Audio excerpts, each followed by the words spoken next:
सरला देवी या सरकारी शाळेत शिक्षिका होत्या. काही वर्ष नोकरी झाल्यानंतर त्या रिटायर झाल्या. त्यांचा त्यांच्या मुलांवर विश्वास होता. त्यामुळे पुढे असं काय होईल असं त्यांना माहीतसुद्धा नव्हतं. सरला देवी 2 मुलांची आई होत्या.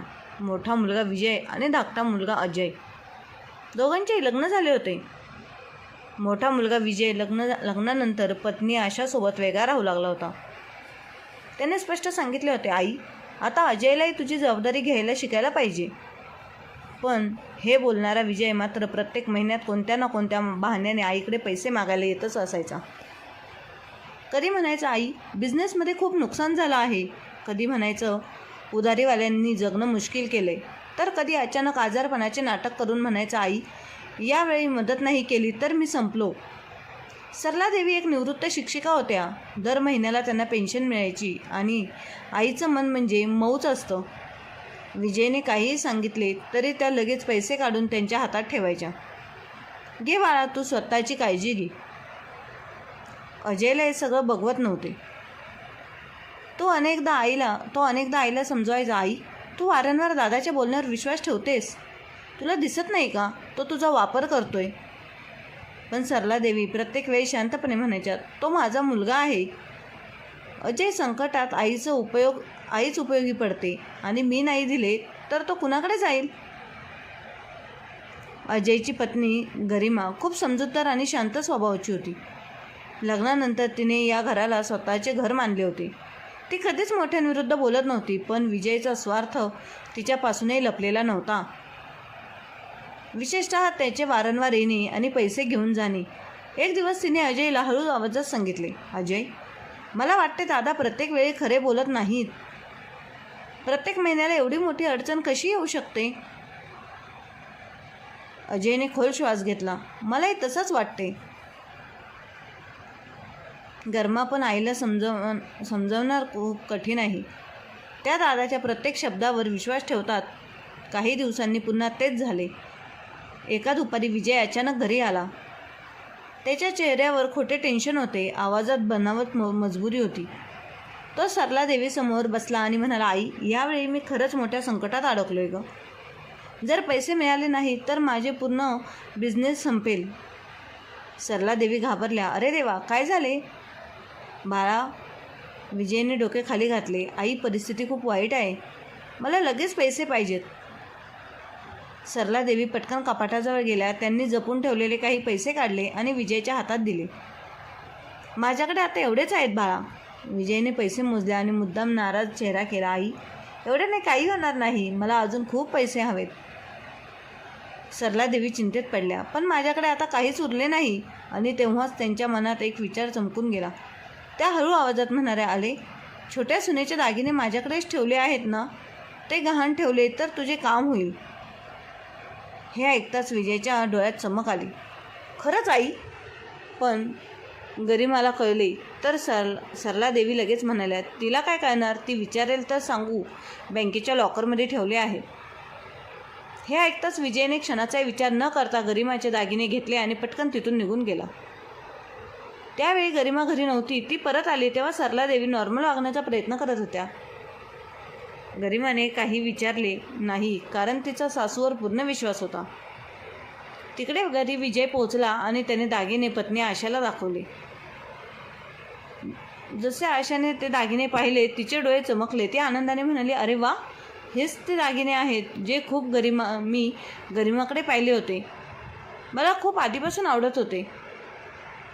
मी माझ्या बहिणीच्या लग्नात हेच घालणार. सगळ्यांच्या नजरा माझ्यावर थांबतील. विजय थोडा घाबरत म्हणाला, पण हे गरिमाचे दागिने आहेत. आशा मोठ्याने हसली. मग काय झाले, आता ते आपल्याकडे आहेत ना. आणि तिकडे कोण ओळखणार आहे. विजय शांत झाला, कारण आता तोही त्या खोट्या खेळात पूर्ण अडकला होता. त्या दिवसानंतर घरात सगळे वरून शांत दिसत होते, पण आतून मात्र खूप काही बदलायला लागले होते.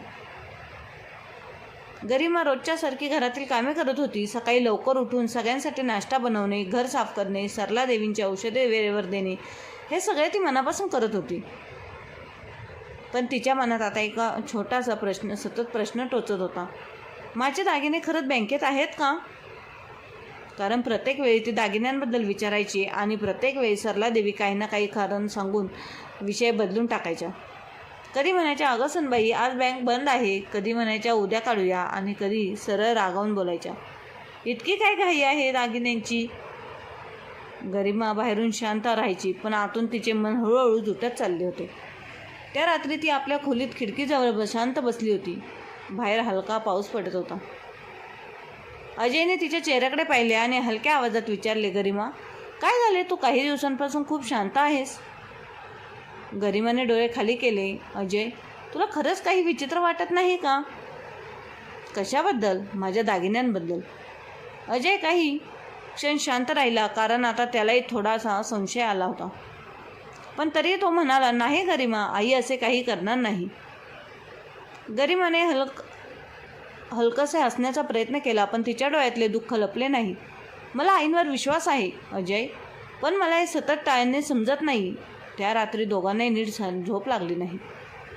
दुसऱ्या दिवशी सकाळी सरला देवी पूजा करत बसल्या होत्या.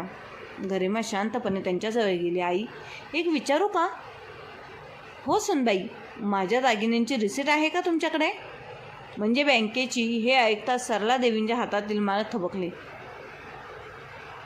त्यांच्या चेहऱ्यावर काही क्षणांसाठी भीती स्पष्ट दिसली पण त्यांनी लगेच स्वतःला सावरले. अगं, कुठेतरी ठेवली आहे, नंतर बघू.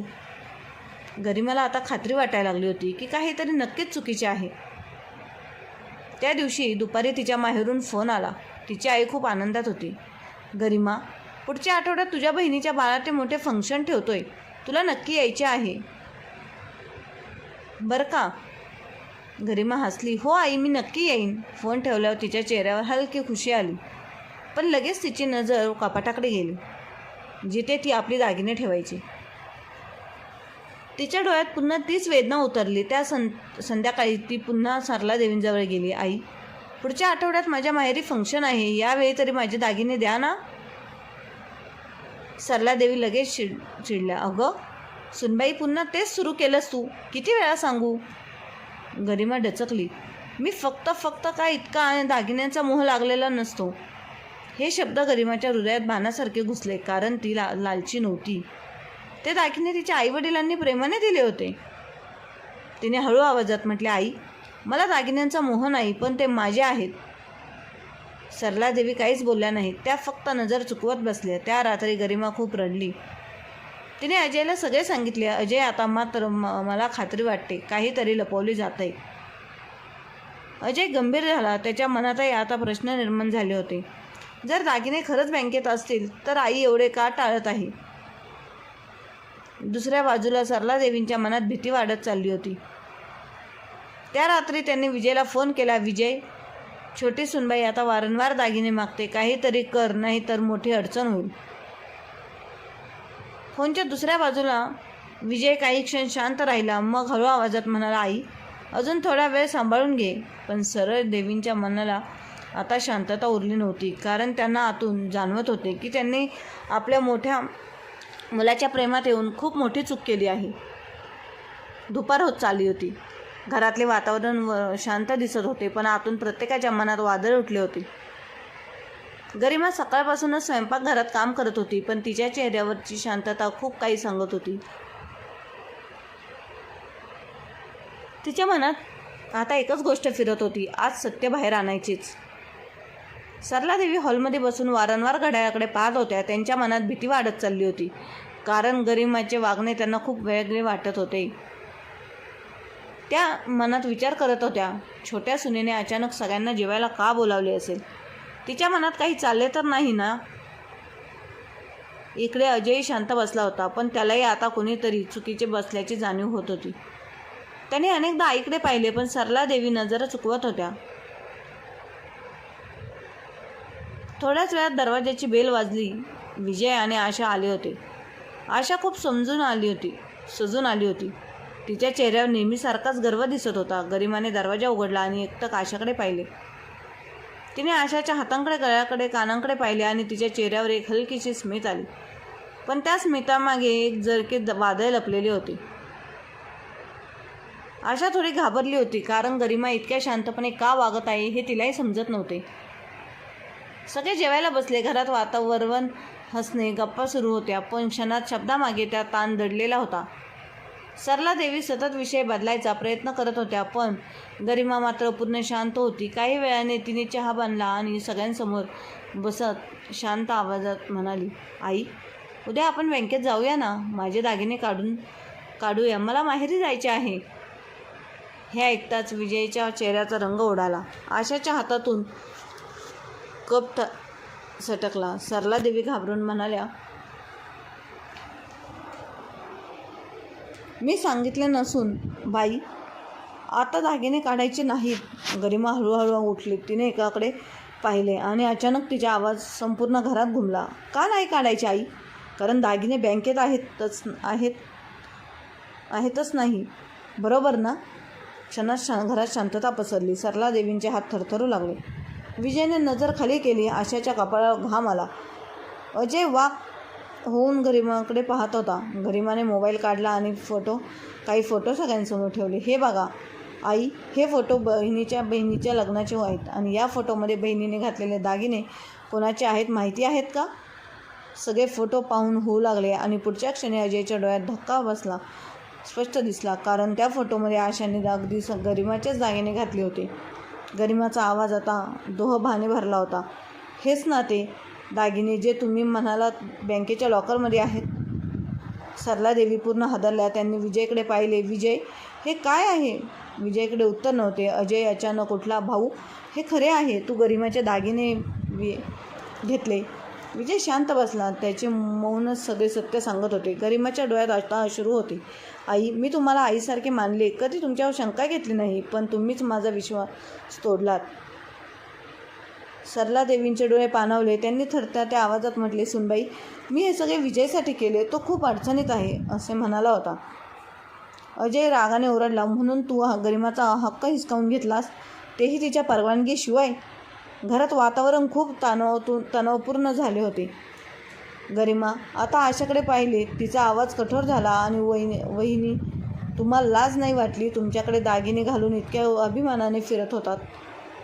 आशा अडखळत म्हणाली, मला वाटले तुला माहिती असेल. गरिमा लगेच म्हणाली, खोटे बोलू नका वहिनी, तुम्हाला हेच दागिने आवडले होते म्हणून तुम्ही भाऊला दागिने आणायला सांगितले. आशा गप्प बसली. शेवटी विजय हळू आवाजात म्हणाला, गरिमा, माझ्याकडून चूक झाली. पण गरिमा आता थांबणार नव्हती. चूक याला चूक म्हणतात? तुम्ही अडचणीत होता तर स्वतःचे दागिने गिरवी ठेवायचे ना, माझे का? विजय पूर्णपणे शांत झाला, कारण त्याच्याकडे आता कोणतेच उत्तर नव्हते. सरला देवींच्या डोळ्यातून अश्रू वाहू लागले. त्यांना आता पहिल्यांदा जाणवले, मुलांच्या प्रेमात त्यांनी छोट्या सुनेचा विश्वास तोडला होता. घरात अजूनही शांतता पसरली होती, पण ती साधी शांतता नव्हती.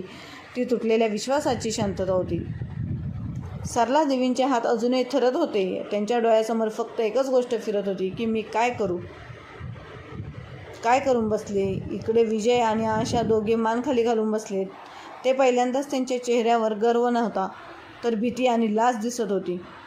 अजयचा राग मात्र शांत झाला नव्हता. तो जोरात म्हणाला, भाऊ, तुम्ही एवढे खाली कसे जाऊ शकता?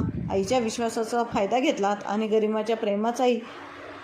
विजय काही बोलणार इतक्यात गरिमा पुन्हा बोलली. तिच्या आवाजात आता रागापेक्षा जास्त दुःखाने भरला होता. भाऊ, जर तुम्ही एकदा माझ्याकडे येऊन मदत मागितली असती ना, तर मी स्वतः तुमचे दागिने दिले असते. पण तुम्ही काय केले?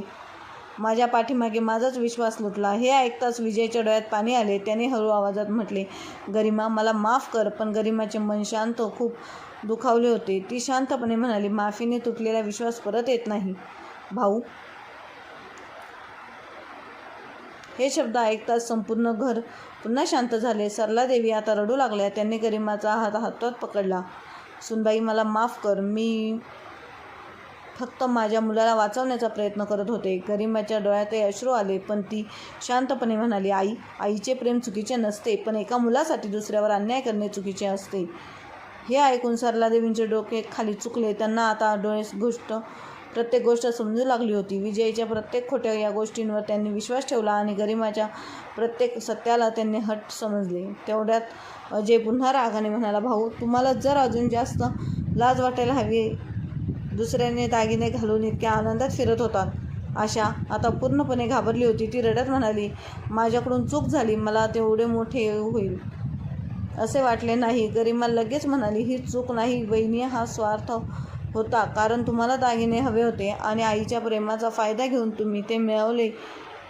आशा गप्प बसली. तिच्याकडे आता स्वतःचे समर्थन करण्यासाठी शब्दच उरले नव्हते. थोड्या वेळाने गरिमा माळ ठाम आवाजात म्हणाली, मला माझे दागिने आत्ताच पाहिजेत. विजय घाबरत म्हणाला, मी उद्या आणून देतो. पण अजय जोरात ओरडला, उद्या नाही, आत्ता. विश्वास तुम्ही आत्ताच तोडलात, मग दागिने उद्या का? विजय आणि आशा एकमेकांकडे पाहू लागले. त्यांना समजले होते की आता खोटे लपवणे शक्य नाही. दोघेही शांतपणे उतरले. घरातून बाहेर पडताना सरलादेवींच्या डोळ्यात अश्रू होते. त्यांना स्वतःचाच तिरस्कार वाटत होता. त्या मनात म्हणत होत्या, मोठ्या मुलाच्या प्रेमात मी छोट्या सुनेचे मन तोडले. संध्याकाळ झाली. घरात कुणीही बोलत नव्हते. फक्त भिंतीवर तुटलेल्या नात्यांचे ओझे जाणवत होते. काही वेळाने दरवाजाची बेल पुन्हा वाजली. विजय आणि आशा परत आले होते. आशाच्या हातात एक लाल रंगाची बॅग होती. तिने शांतपणे ती बॅग समोर ठेवली. गरिमाने हळूहळू उघडली. आता तिचे सगळे दागिने होते. तिने प्रत्येक दागिना हातात घेतला. पण त्या दागिन्यांची चमक आता तिला आनंद देत नव्हती. कारण त्या चमकेसोबत विश्वासघाताची आठवण जोडली गेली होती. सरलादेवी रडत म्हणाल्या, सुनबाई, दागिने परत झाले. आता सगळे ठीक होईल ना? गरिमा काही क्षण शांत राहिली. मग हळू आवाजात म्हणाली, आई, दागिने परत मिळाले, पण विश्वास नाही. हे ऐकताच सरलादेवींच्या डोळ्यातून अश्रू वाहू लागले. त्या दिवशी पहिल्यांदा त्यांना समजले की वस्तू हरवल्या तर परत मिळू शकतात, पण एकदा विश्वास तुटला कधीच तो पूर्णपणे मिळत नाही. त्या घटनेने सगळ्यांना आयुष्यभरासाठी एक मोठा धडा शिकवला. आंध्र प्रदेश आणि पक्षपात नात्यांना तोडतात. विश्वास हा दागिन्यांपेक्षा जास्त मौल्यवान असतो. आणि सून ही फक्त घरात आलेली मुलगी नसते, तीही त्या घराच्या स्वप्नाचा भाग असते. एका घरात प्रेम टिकवायचे असेल तर न्यायरंग सगळ्यांसाठी सारखाच अन्याय हवा. कारण तुटलेले दागिने पुन्हा बनवू शकतात, पण तुटलेला विश्वास आयुष्यभर जखम करून जाते. तर मित्र आणि मैत्रिणींना, तुम्हाला ही आपली गोष्ट कशी वाटली ते कमेंट करून नक्की सांगा. आणि अजून आपण आपल्या चॅनलला सबस्क्राईब केलं नसेल तर सबस्क्राईब करा. धन्यवाद.